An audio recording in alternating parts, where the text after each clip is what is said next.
Welcome to the third episode of Loud Women Talking.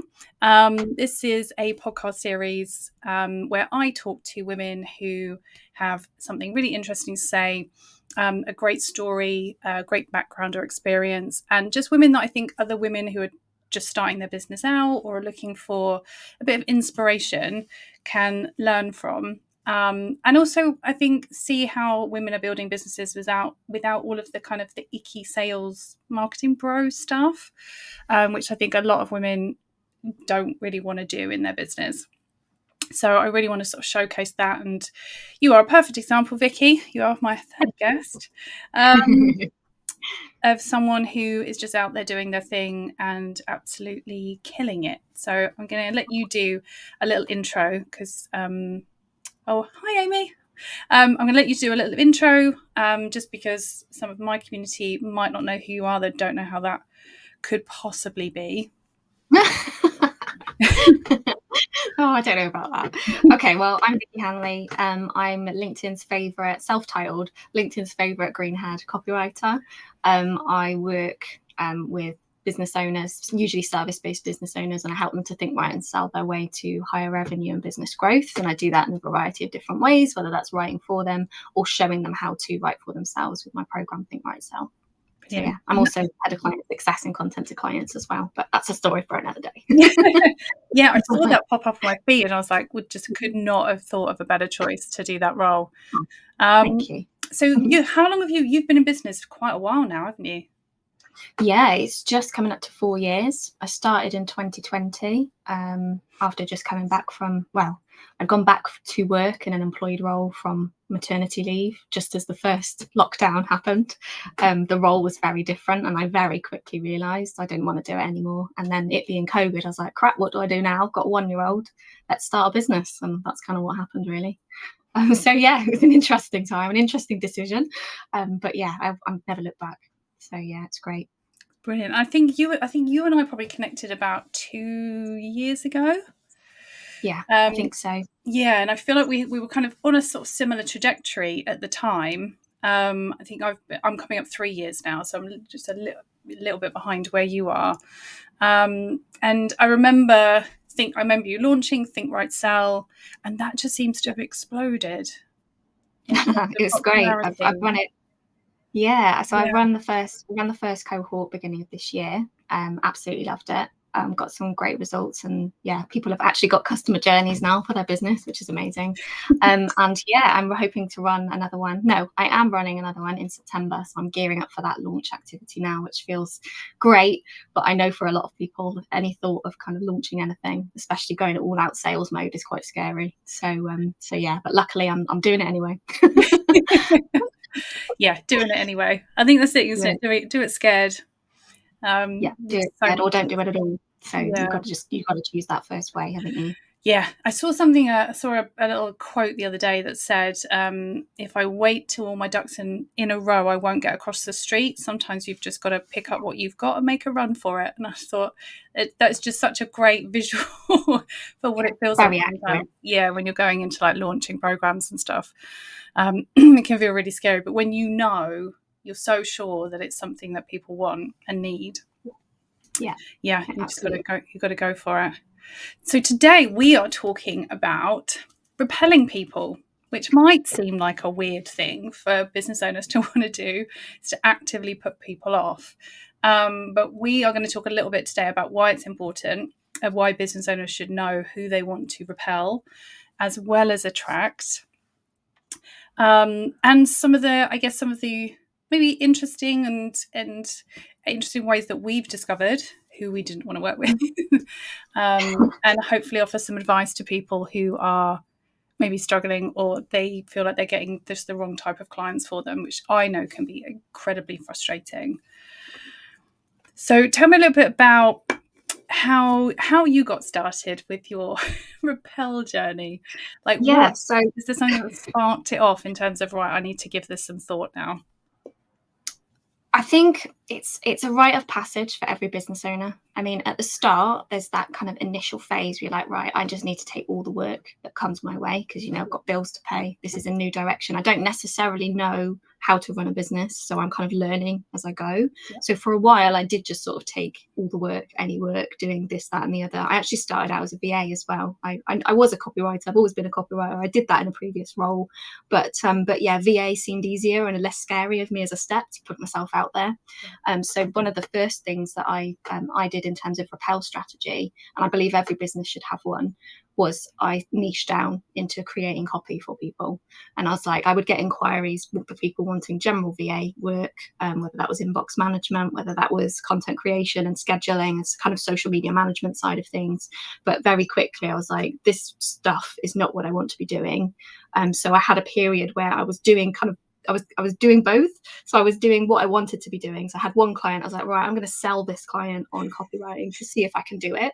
And then I did it. And I had these other clients going in the background, but then slowly over time kind of got rid of those ones as I started offering this more specific service to people.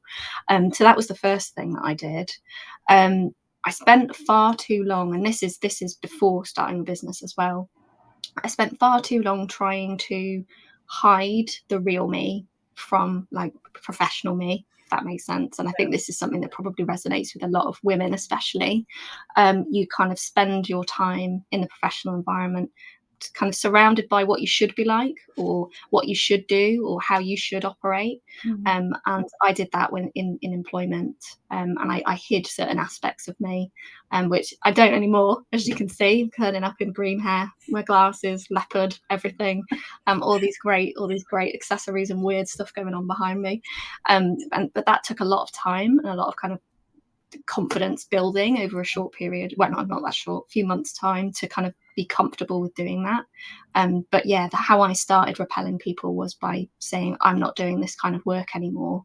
And at the time that felt really scary, because new business, not bringing in, I don't think I was bringing in 4 figures a month at that point. I was just making enough to cover my bills. And I was like, I started a business to do things my way and have more freedom in my life and how I want to run things. I don't want to just create myself a job that I don't enjoy. I want to do something that I do. So that's kind of how I started that kind of repelling strategy, which has kind of escalated over time. Yeah. Yeah. It was so similar. It was so similar for me. I avoided it at the beginning, even with my marketing background, knowing that I should niche. Well, first of all, I thought, you know what I'll do? I'll niche into the industry that I just left. Yeah. And I did a little bit of work there, but like you said, I started my business to do the work that I really love and to be more fulfilled and have more freedom, more creative freedom. But there was a period where I had to kind of figure out who I was, because I left corporate. I've been there 2 decades, in corporate doesn't often leave you with a strong sense of self. Then you do have you're a cog, aren't you? A machine. Yeah. And you have, like, say, all these parts of you that you've been sort of taught to hide away, because they might put people off. And then it takes a little while to get into that place where you start to realize that those things are actually some of your biggest assets and what's going to help you stand out. But I went through just what everybody goes through, and that is a couple of just wrong clients. Nothing particularly wrong with them. They weren't bad clients or bad people as such. They were just the wrong mix. I was being too general. I was selling marketing services for small business. Anyone that would have me, again, and I've heard this from so many clients as well, I didn't want to niche because I thought I'd put people off, and that was a bad thing. And the broader I went, the more chance there was for me to get clients, which, as we know, once you've had a little bit of experience of it, is completely the opposite. But I think I took that decision, like you. I took on my first client doing the work that I really wanted to do, and started a process, because it was a process of really getting to grips with who I wanted to work with, believing that I could build a business only working with those people. That took a little while. And having faith in myself that people would want to work with me. And it's baby steps, like now when people connect with me, they see me out here being, loud and gobby and, proud. Yeah, Loud and proud. yeah, but it wasn't always like it wasn't always like that. At the beginning, it was very tentative little steps. The world didn't come crashing down. So, then you do a little bit more. But yeah, this idea of really understanding when things go wrong or when you don't enjoy working on a project or you don't enjoy working with a client is taking that time to think about what it was that you didn't like. And it's not necessarily about saying, I just didn't like working with them. They are difficult. They were demanding. They were this. It's sitting down and thinking, they've made it into my world. We've got to the point where we're working together. We've been through that sales process. So what is it about that relationship that didn't work? And spending that time kind of really thinking about it and starting to pin down, because there's two sides, isn't there? There's the repelling people who want services that you don't want to deliver. So even with me, marketing's very broad. I could help all of those people, but I didn't enjoy the work. And then there's the other side, which is repelling people who are not going to be good clients for you. They're not going to get the most out of working with you personality-wise or readiness-wise. And those people will take everything that you give them and they won't do anything with it. And then they'll come back and blame you that they're not getting the results. So there's like those two sides. Multi-layered. Yeah. Yeah, there really is. I remember some of my early clients, and they were great people, great to work with, but for whatever reason, the fit wasn't right. It was either that the services I was trying to offer were too broad, or as you've said, there were ones where you give them what they've asked for, but actually what they've asked for isn't necessarily what they need or what they should be doing. That's a rite of passage, I think, for every copywriter. Yep. I don't do that anymore. What else? And then some of the other situations, was things like setting boundaries with clients right at the start. Like, I wasn't clear on how I worked with people, and I didn't know at the time how I worked. So like, I didn't realize that if I didn't set those expectations early, I would be getting queries sort of out of hours, or expectations of things to be happening within a time frame that I wasn't happy with, all those other things. So it's as much learning about the inward. It's like, what is it about this particular scenario that's, I don't know, activating me in some way? Why am I feeling riled up about this situation? And is it actually frustration with the client, or is it frustration with myself? And quite often it was myself, because I was learning again to create my own processes and create my own ways of working. So again, yeah, I definitely recommend, when you're thinking about who the people are that you want to be working with, also think about how you like to work on a day-to-day basis, how you like to be contacted, how you like to sort of create workflows, how you like to make decisions and like hold meetings, all those kind of day-to-day stuff that you don't think about. And it would never come into an avatar probably for a lot of people when they're creating them. But it's also it's as much about you as it is about the other person. So yeah, don't get too caught up in what they're doing wrong, when actually there's a lot of stuff that you're doing, like, not right and wrong, that's not what I mean, but it's like, yeah, there's a lot to take in there and think about when you're creating this kind of person or service that you want to create. Yeah, I think a lot of it's like giving yourself permission to say, those are the things that I want. I think there's this sense of, I need to be all things to my clients. I need to be what they need me to be. And, that really quickly leads to, sort of burnout and frustrations. And, and often without those boundaries in place, you can end up over-serving clients, but not in the way that they actually need. So then you end up feeling like, I'm doing all this work and I'm always answering the phones and I'm always available out of hours, and they're not going to thank you for it because you've at no point ever said that you don't normally do that. Yeah, one of the things that I remember reading, it's a famous quote and I can't remember who said it, but it's like, the biggest illusion about communication is that it's happened. Like, you can think you're communicating with people, whether that's through content, whether that's face-to-face, whether that's some other form of communication, but it's making sure that you both understand each other and what you actually need and how you're going to deliver that. That's the key for successful client relationship, I think, is just making sure that you're ticking those boxes, but also crossing things off for people that aren't going to be the right fit for you or you for them. Yeah, it's that sort of not being afraid to say no to a client. And again, that's really difficult, especially if, there's work, it's someone's sat right in front of you, they're willing to pay you, money, money to work with you. And I think for a lot of business owners to actually turn around and say no is a really difficult thing to say. This is took me a while. Yeah. Took me a while to kind of take ownership of the situation as well. Like, I'd pitch up to a sales call somebody that wanted to work with me, and I'd be like, right, I'm a writer, what do you need? And it's like, no.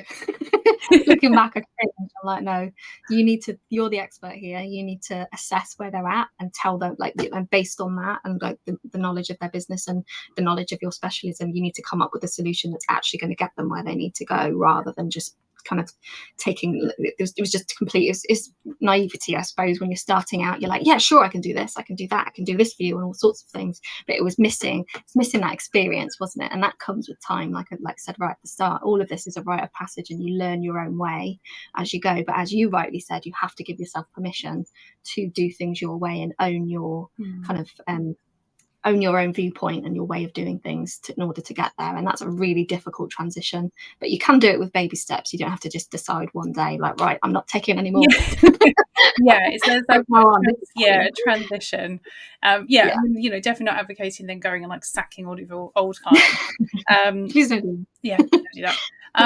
But I think it is this, and again, it's accepting that you're going to go through this period of like journey of discovery, really, and transition period, where you start off and you're going to learn things along the way. So you might have, you know, start off with your client avatar and your do's and don'ts, and then, you know, then as you start to work through the process, you start to bring in more clients, you kind of figure out which ones are a deal breaker, which ones can be bent, which ones are actually you need to add some more in. But I think getting comfortable with the idea of walking away from a client or a prospect if they're not a good fit. But in order for you to do that, you need to know what you're looking for. So do you do that work with your clients when you're building the client avatar?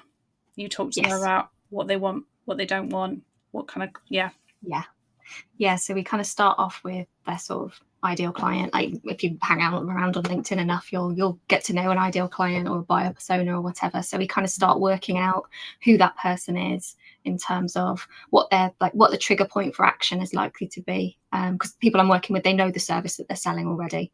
So it's like, well, we're looking at the trigger point for action, their thoughts, feelings, needs, wants, expectations, all those kinds of things, and what they're looking for in a solution.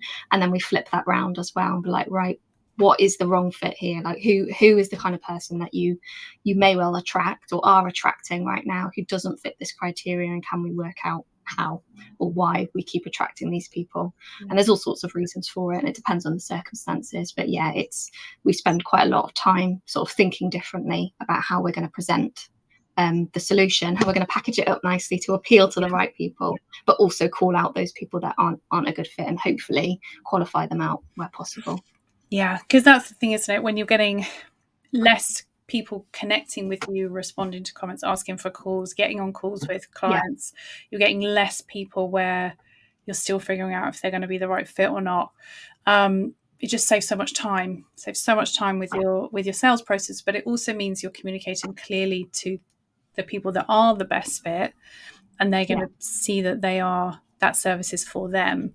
Whereas if we, again, keep things too broad, trying to appeal to too many people, we're not going to hit those key points for our target clients, because we're not being specific enough.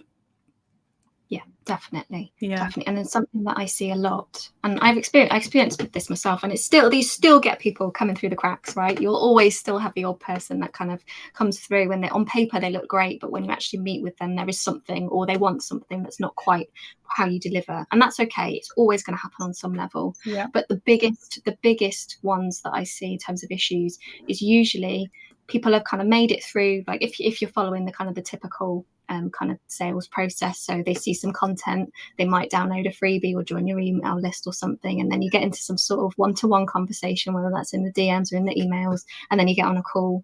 The biggest frustration I see is that everything looks good, but actually get them on a call and they just don't have budget. And that's the most frustrating part for a lot of people. So one of the ways that I kind of, well, there's two ways really to kind of combat that specific problem that I see quite frequently, is having some sort of qualification process in your sort of when people come to book a call. I'm quite open about this now, and I never used to be. I would never dream of asking about budget or what available like funds or anything like that when I first started out. I think it was fear of rejection, whereas now I'm very open. I use Calendly to book my sales calls, and there's like, you can have set questions that you kind of put, like people have to answer and everything. And one of those is always budget range. So I can assess whether it's even worth us having a conversation to start with. And that sounds really dismissive, because like if someone doesn't have budget, of course I want to help them.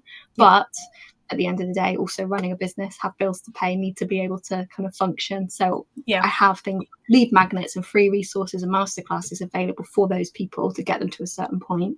But if I know they have no budget, at this point in where I am in my business, I can't give them the time for free. I can't give them a free copy coaching call or something like that. It's just, it's not viable. So one of the things is always remembering you are running a business, you are not a charity.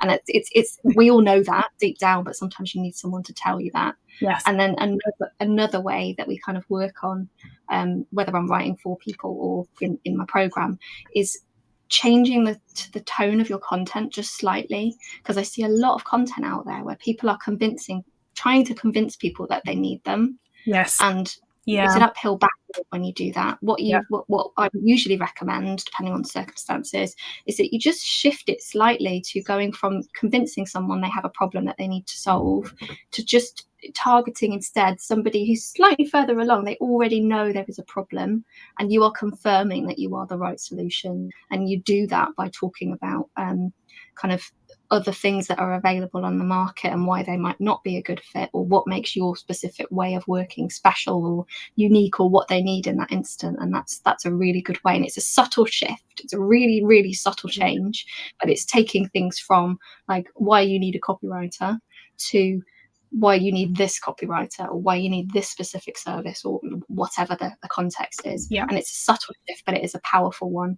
And when you do that and you nail it, and you can get all the other great stuff that you need to have a really good personal brand and all the rest in place, and your lead magnet are attracting the right people and all that kind of stuff, it's a subtle shift, but it's a really powerful one. It just helps you to think, are you actually trying to convince someone that there is an issue, or are you trying to confirm that you are the solution to their problem? And like I said, it's subtle but really powerful. So it's a question I always ask myself when I'm creating my own content or content for my clients. It's like, am I answering the right questions here, or am I going a bit too far back in that funnel? There's a place for it, obviously, the top of the funnel stuff, but when you spend too long there, you end up in a place of trying desperately justifying your existence rather than confirming that you are the right thing for this person, or not, as the case may be. So I see that you see that a lot as well. I definitely see that. I see that a lot as well. And then I did it. I think I'm pretty sure, I did it in my own content, because back at the beginning, because again, I didn't really know who I was talking to. I didn't have that sort of clear client avatar in my head, so I just talked a lot about the kind of the pain points and convincing people, like, if you've got a problem with this, then you need to focus on this. Don't ignore it and stuff. And it's like, those people are just like, screw you, don't tell me what to do, which is totally fair enough. Whereas, like I said, now it's about those people that have that problem. They want it solved. They are aware that they need to tackle it, but they're looking for the right solution, the right person, the right process.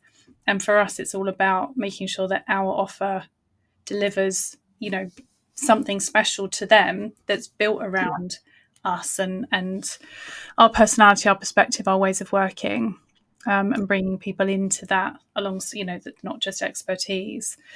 I see this a lot as one that in the one of the things I talk to my clients about is, as part of the repel strategy, is how we talk about the problems that our clients have. So we've, there's you can't move on LinkedIn for posts talking about like connect with the pain and pain point marketing, and we talk about that quite a lot. And the idea is that obviously you're identifying the specific challenges that your clients have. You understand, there's maybe an underlying problem that they haven't recognized yet. You know what it is, but it's how is that showing up for them each day? What are the frustrations and concerns? What do they bitch to their friends about?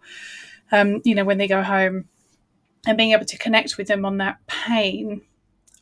But I see so many business owners are starting to do that in their content, but then they kind of stop. So they just talk about the pain. And then what that does is that brings people in that are like, oh my God, you understand me, but are not activated. They're not ready to solve it. So they get a lot of engagement, and then they try and book in calls with people and they get ghosted, and people, just start ignoring them. They'll book calls and not show up. They'll show up and it's just a straight no, because they're not actually ready to do the work and to make the changes. So being able to kind of shift that narrative and think, yes, we want to touch on the pain, but we also want to make sure that we're including the journey, the transformation, and the end result, because we want to sell to people that want that world on the other side of it, as opposed to just someone in the foxhole with them. Yeah, absolutely. And one of the things that I recommend in my program is using your process to overcome pain points.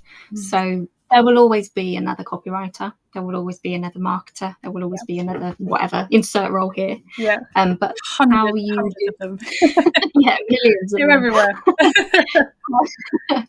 How you do things based on your own experience, your own expertise, the background you come from, your education, all the rest of it, your unique way of doing things. You will have your own sort of, I hate the phrase, but you will have your own sort of methodology or your own process of doing things that other people can't replicate, or they can, but it's a rip-off. Like, it's not the same thing. So one of the things that I recommend to clients regularly is that you sit down and work out how you do what you do. And then you use that in your content to draw out those reasons why you're the right person or not, as the case may be. So, for example, just off the top of my head, some copywriters who create copy for clients like to do it in an offhand way. They like to just give them the stuff, go away, create it, deliver it back. Others, like myself, I much rather having a more kind of one-to-one conversations with my clients regularly. The nature of the copy that I create demands that anyway, but I like to know exactly what's going on in the business. I like to know, I mean, I'd arguably say a good copywriter should do these things, but there are people that do things very different ways. Like, I want to know about the business objectives. I want to know exactly what's going on in the business. I want to know who they talked to last week and what they talked about, because there will be stuff in there that will give me fuel and ammunition for what we're going to talk about next. So everyone has a different way of doing things, and I think by being open and transparent about how you go about doing things and what that looks like for people and helping them visualize that process with you, it's really powerful for both attracting and repelling. Because I know that a business owner that wants to just hand off their content and be really hands off probably isn't the right fit for me, and I'm not for them. So it's just these, like, using your own process and how you operate and how you do things in order to do that and just do that work for you. So it's like your content or your copy or whatever format it's in is doing some of that work and some of that heavy lifting for you. And then also, this is a slight tangent, but it's worth saying as well, making sure that your resources and things are working for you. Because I fell into this trap, and I mention it a lot because it's a mistake that I made right at the start. Before I had my program, Think Right Sell, my email list, I was sending out weekly emails, and I was emailing people about how to write better. But with the best will in the world, the clients that I was trying to attract were not looking to write better. They didn't have time to write better, whether they didn't have the time, the skill, the inclination, whatever. They wanted to hand it off to somebody. And that's a classic example of me trying to convince somebody that there's an issue, that they're not doing it right, when actually they just want someone to do it for them. So now I have my program, that kind of email would work to target the right kind of clients. So I would get people on calls who either wanted to write better and I couldn't serve them, or they didn't want to sign up for my email newsletter, so they couldn't get to know me better and didn't work with me because they were looking for a done-for-you service, not a done-with-you. So you see how that mismatch has kind of brought me and lost me clients at the same, potential clients that were a wrong fit. So there's so many mistakes that people could be making in all sorts of different ways, and it all compounds together, which is one of the reasons why I now look at customer journey so closely, because I've made my fair share of mistakes right at the start myself. And I'm a copywriter. I do this for a living, but it just shows, doesn't it, how you're too close to your own business sometimes to see the wood for the trees, and actually you just need that objective viewpoint. Like, why the hell are you doing this? Or not doing that. 100%. Yeah, I mean, my background, I've been marketing for over 20 years when I started my business, and I've worked with brands like Clarins and Toyota, and I came out thinking, oh, this is going to be so easy to market myself. It was not, because I can apply and again, I can apply it to everybody else's business. When I speak to them, when I meet them, when I talk to them, I can see where the magic lies in their business. They can't see it. And sometimes even when I shove it in their face, they're still not 100% convinced until it starts to play out. Yeah. But yeah, complete blind spots when it came to myself. So I have to get, other people to help me sometimes when I get really blocked. But I think coming So back, do yeah, So do I. yeah, Regularly. yeah. So, I think this is a good idea. Is it actually? oh yeah, no, I definitely need people to go, no, too far with that one. But again, like there's the repelling, because I think when we talk about repelling people, it's basically we're saying we don't want to work with people that we think are knobs, but actually it's not. There's so much more to it. It's being able to sort of filter people out before you get to the point where you're investing a lot of time in them and they're not the right fit. So being really clear about who those people are. You can still, like say, you can still create a little bit for them or have resources for them and have them in the periphery of your community. But what you don't want to do is spend all of that really, that really hard fought for time, investment time when you're doing your selling and nurturing and having, one-to-one conversations. If you're having too many of those and they're not going anywhere, that's a hell of a lot of your time that you're spending. And that's just frustrating as hell if you're just getting on call after call after call and it's a no. So yeah, being able to sort of filter those people out early on. But as you said, being able to, create something for them. I created the Loud Women Club, which is a super low cost membership community for women who are just really starting to get into their own marketing. They don't want to hand it off to anyone. They they need to get some of the basics in place before they're ready for some of the bigger investment and then next level up. Women that really want to go out and start building a really engaged presence and following. Some of the women right now are just trying to figure out, how do I message my offer and how do I find clients? And I built up such a community of those people because of all the work I did at the beginning, the wrong work, just telling people, how to create content and, how to search for people on LinkedIn. That, those were not my ideal clients, but I had them there and I just thought, I want to serve them, but I need to stop giving away my time for free because I'm running a business. So it was like, then what can we create that will serve those people? And help them get that next step along, and potentially become clients of other programs in the future. So it's like a full circle. I love that because it's right. You're right. Sometimes they are the right people. They're just too early. Yeah, I see that so often. Sometimes they tick all the right boxes. They just don't have the disposable income in the business yet to be able to invest in whatever the service is. And that's kind of one of the reasons why I've created my program, I guess, because people that aren't able to or don't want to necessarily kind of hand off their copy to a copywriter on a retainer basis, but they do want to make sure that their customer journey is as strong as it can be. Like as a project, kind of it's a slightly different mindset, but they can easily be the same people. And one of the people that was in Think Quite Style in January is now a writing client because they did the process, they went through it, they built out the customer journey, like, you know what, I really don't want to do this by myself anymore. Do you think you could help me with it? It's like, yes, of course we can. So yeah, you're absolutely right. So like sometimes you get to the right thing. Well, a lot of the time I think you get to the right thing by doing lots of the wrong things. So, because mine's not a done for you. I don't create content for other people. So most of my clients are doing their own, or they might have a freelancer. And one of the things I hear from them quite often is like, I've got this freelance, I've got someone writing for me, the content doesn't feel quite right and it doesn't, I'm not in love with it, because I think people think that they can just say to somebody, can you create content for my business? Here's what I'm about, here's what I'm selling, and that they can just bring magic out of nowhere.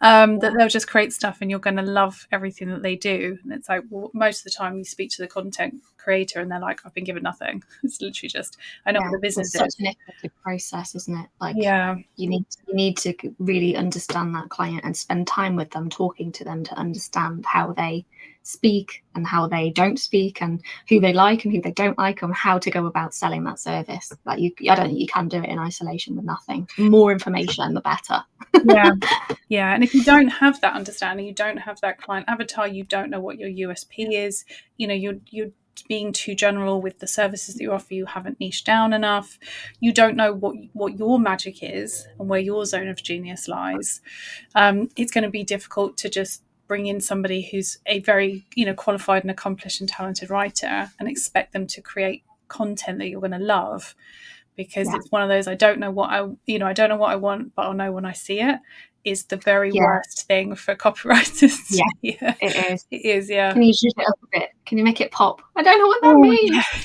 You make it pop. You make it sound like me and what I want it to say, but I can't tell you exactly what that is. I just want you to keep trying until you accidentally stumble on it. It's never going to work in terms of a relationship. So I work with my clients on that bit before, like figuring out what their offer is to the world, and what they bring to people. But I don't do any of the done for you. And again, probably up until about a year ago, I was still getting people asking me to write their social media calendars. And I was like, that's not what I do. I was like, I'm not being clear enough. But again, if we're getting asked these questions, it's not their fault that they don't know that that's not what we do. Yeah, absolutely. And funny enough, I had an inquiry from for the first lot of Think Right Sell, and I've been talking about it for a month. So I thought all the information was out there, but somebody didn't know it was a group program. And I was like, how can they not know it's a group program? And it's like, well, actually, if they missed one post where I talk about it being a group program, they didn't know about it. So do you know what I mean? It's like, it's just repeating what you do, how you do it, what you don't do, all these things. And I know so many people that are really scared of repeating themselves in content or using content. Anything, because they're worried that they're going to be sound samey or bore people. And it's like, no, you keep repeating. You put out like 10 posts on the same thing. There's a good chance that a lot of your audience are only going to see one of them. So I see that with my clients as well. It's like, well, I put out a launch post and then they just wait for people to start booking. And I go, no, I'm really sorry. No. Please don't do that. You're just going to, you have to keep repeating, and come at it at different angles.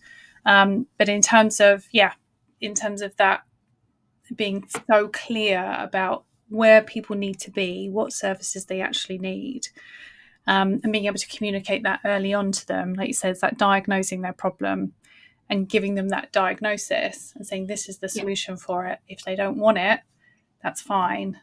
Let them go and be somebody else's, pain in the bum. Because somebody will service them on the thing that they want. It won't be the thing that they need. But somebody else will take their money. But it's so important for us to be really clear about how it is we're onboarding clients and how we're selling our services and selling the right thing to them. But being able to filter those people out early on in our content and our messaging is how we push people away. And and also on a personal note, I definitely do some of my content deliberately targeted at people that don't like the things that I talk about or don't like the things that I say. And for me, that's like actively repelling people that I don't want even in my community space. Yes, I've seen some of your posts recently on misogyny and things like that. Those were great ones. And calling people out for bad behaviour and everything else. And I think sometimes you have to take a stand on a subject, whatever the subject may be. And people fear it. There are certain things I don't like talking about on LinkedIn, politics being one of them. Just no. It's one line that I don't cross, mainly because I'm uneducated in it, so I don't feel like I'm going to contribute in a meaningful way to the conversation. But also that always brings the worst of people out from the dark corner of the internet. But I actively talk about feeling successful, because that's something that a lot of women don't do. Something I certainly didn't do. Like last year, my business hit 6 figures, and it feels uncomfortable to talk about it. But I should be shouting about that from the rooftops because I'm proud of it. And that puts some people off. Some people feel activated by that or annoyed. It's another braggy post online about hitting 6 figures, but I'm bloody proud of that. So I am going to talk about it. Also things like what else do I talk about that people don't like? Sometimes just having a stand or having an opinion on something seems to really upset people as well, rightly or wrongly. And a lot of clients fear trolls. They're really worried about having any sort of opinion, taking any sort of stand. And I was at the start because they're worried someone's going to publicly disagree with them and discredit everything that they stand for. But the way that I see it now is trolls exist regardless of whether you are going to post or talk about something that you feel strongly about or against or whatever. And it says a lot more about them than it does about you. And it's what's the most important thing is how you respond to it. And to be honest, quite a lot of the time, I mean, I don't get many. I don't post about really controversial subjects often unless I feel I need to. But most of the time I just block them, because I'm like, I'm not going to get into a dialogue with you, because it's not a productive use of my time or my energy. Because a lot of the time you're not going to convince them. They're not looking to change their mind, and neither am I. So something like, if it's a constructive situation, then of course I will have a conversation. I don't need everyone to agree with me in my comments section. I'm not one of those people. No, but there's a difference between good faith, people leaving comments in good faith, and just disagreeing with you and offering evidence. We can deal with those all day long. Yeah, but it's the second kind that people fear most, I think. But they're gonna do what they're gonna do anyway. Like, they feel like they've been wronged by society or whatever, and they're just gonna keyboard warrior whether you're there or not. So and just having a plan in mind, I guess, could help as well. Like, what if something like this happens? How would I respond to that before it happens, so you're not in that emotional place when you're thinking, oh God, how do I respond to this? So having some sort of in place can be really empowering. So it's like, okay, well, I've got my plan. I know what to do in this situation if it should have ever arise, and then you're kind of prepped for it, which instantly makes you feel better. So I think having those kind of responses, and just asking yourself, what could people say to this, and having that ready to go. And if you expect it, it's and you feel prepared to deal with it, absolutely. you're less likely to get into, because like you say, when someone leaves those comments, they're not actually looking to engage, they're just looking to tell you that you're wrong. And so the very worst thing you can do is feel like you're getting into defending yourself or your opinion or trying to argue with them, because it's never going to go anywhere constructive. Quite often it feeds their narrative as well. Whatever narrative they're pushing, they take you out of context or whatever. There's all sorts of stuff, like there's all sorts of things, aren't there, that could happen or might happen. But I'm an anxious person like I have generalized anxiety disorder. It's managed, all the rest of it, but like I've already planned out end of world scenarios for stuff, so I can I'm ready. Having a little plan for stuff like that really helped me get over that fear of not trying to repel, but just having an opinion, having a stand, giving myself permission to speak. Not that I was like a timid little mouse that never said anything before, but I am way more outspoken now than I used to be. And part of that is through this process of putting content out there, being direct, telling people I want them to buy stuff when I want them to buy stuff, and just having the confidence, which again comes with time, to like, this is how I do things, this is me, take me or leave me. By the way, you can buy my stuff if you want. Pretty much, even that part, I think, I do think a lot of people struggle with selling. But talking about the things that you sell is, again, a good way of communicating to the right people about your solutions. If we're only talking in general terms, or we're only trying to serve, or we're only trying to help, we create all this value content, or we do, like I said, top of funnel, or we celebrate our clients, and never talk about what we did and how we do it, and what our process is, and what our offers are, and what our products are, and how you can get them. Then you can build a great, highly engaged audience of people that love to follow you, but it's going to be really hard to make sales. Absolutely. So, cool, look at that, it's 1:45. I could talk. I know. So we've got a couple of people watching. Actually can't see how many. So if anybody wants to ask a question of Vicki, or me, you pop it in the comment, pop it in the chat. We'll we'll just give people like a couple of minutes if they want to. This is the part where like, no, you've answered all our questions, and you were both amazing, and that's why we're not putting anything in the chat. That's how I always see it. There's always that delay as well, isn't there? It's like, are they asking questions and we can't see it or not? There is. I think it is. So they're probably just about seeing that bit now. So I'll give them a couple of minutes. Do you want to come back to your point? So I know I've taken it to an extreme a little bit with the work, with the content that I create. So when I get trolls, bad faith trolls, I do respond to them, but I get a little bit of a thrill out of like winding them up a little bit, because I know exactly where they're coming from, and it gives me, I would say, like, it gives me a little bit of an outlet for my feminist rage. Lovely. Yeah, and they will always just come back with a more extreme argument. You're never ever going to change their mind, so never go into it thinking I'm going to have any kind of impact. With it instead. A little bit of drama, a little bit of pot stirring, which I do enjoy. But what I like is the fact that other people then see that thread and see at least see my response to it, which I think does in its way have a level of impact. Because people may see those comments and they're so used to seeing them that they don't even think about it. And then when I kind of come in and you can see the response to it, I know that it's made some people think. They go, I hadn't even thought about it like that. But do you know what? I actually got somebody messaged me this week as well and told me about somebody that was doing just that responded to a comment that they left on somebody else's post, and they really went in hard on her. And she was like, can you jump in and say something? It's always love that. Yeah. So now I'm just like, it's a service now that I offer. And I'm like, if someone's trolling you, tag me. I will come in. I'll sort them out. But again, I was asked the other day, because I put I screenshotted this guy's comment on one of my posts, and it was just particularly vile, and made a post about it. And then somebody, in real life said to me, aren't you worried that people won't leave comments if they think they're going to be on blast? I said, well, because my content is for women, I don't work with men. I don't work with male suppliers. I would if they were the absolute best person for the job, but pretty much I work solely with women. I network with women. My communities are women. And women never leave those comments, funnily enough. Women never leave those comments on my posts.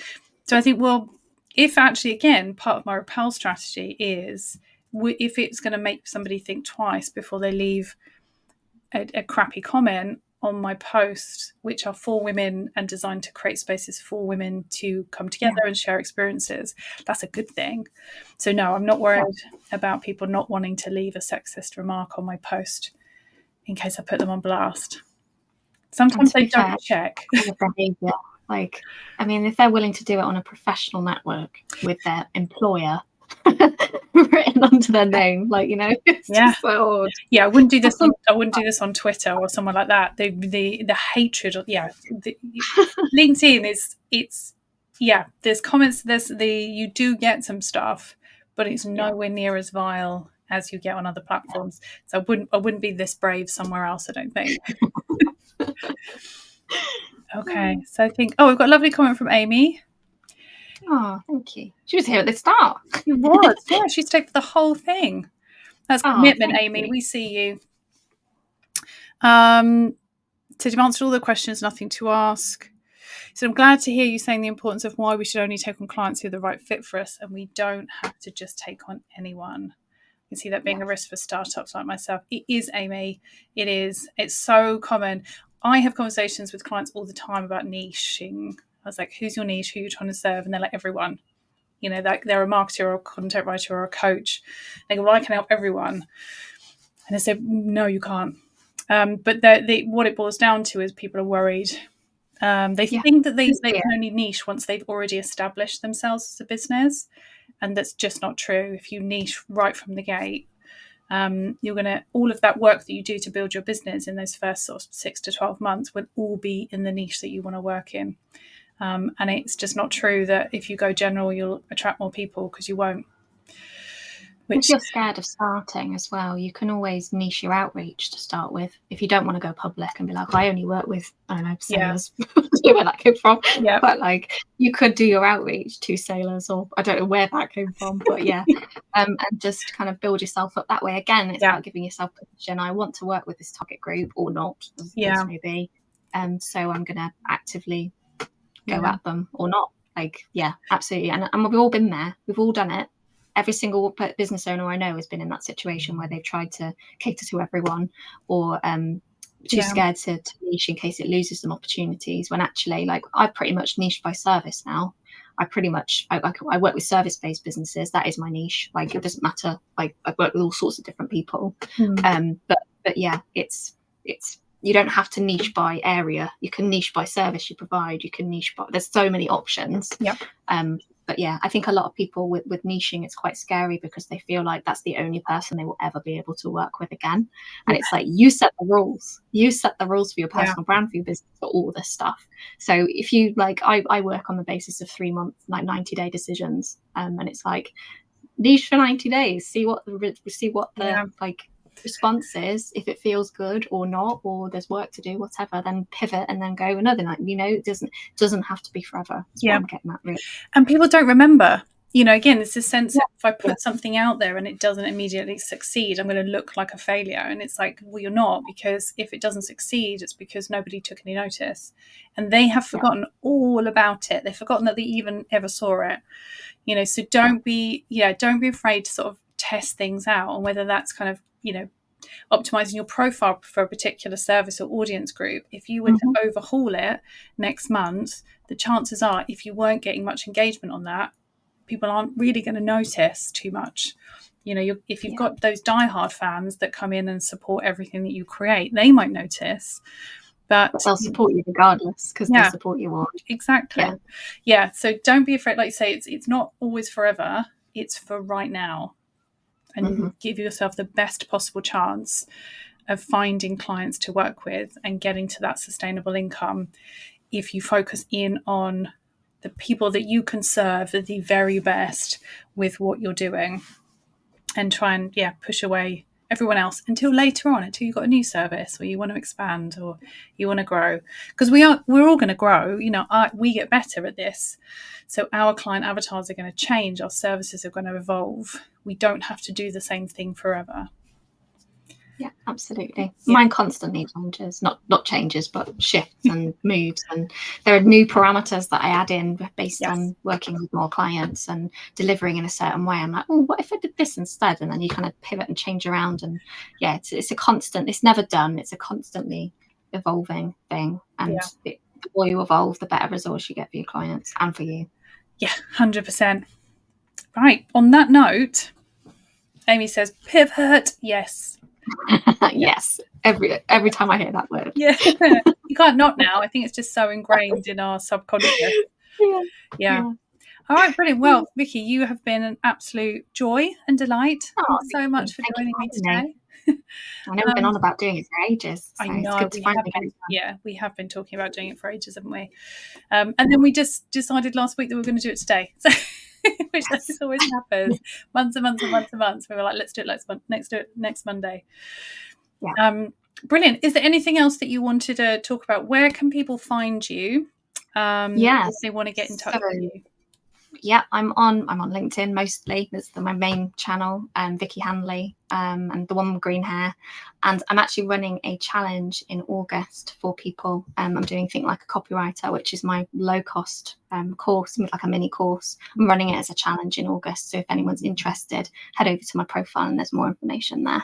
But yeah, I'm always lurking about on LinkedIn. Oh my God, aren't we all obsessed? Yes, definitely. Lovely. All right. Thanks, Vicki. Thank you for having me. And thanks everyone for joining. I hope you've enjoyed it. Especially Amy. Thank you, Amy. Oh, and John. Bye. John says hello as well. Oh, John. Yeah. You're a legend, apparently. And I think he's still here. Oh.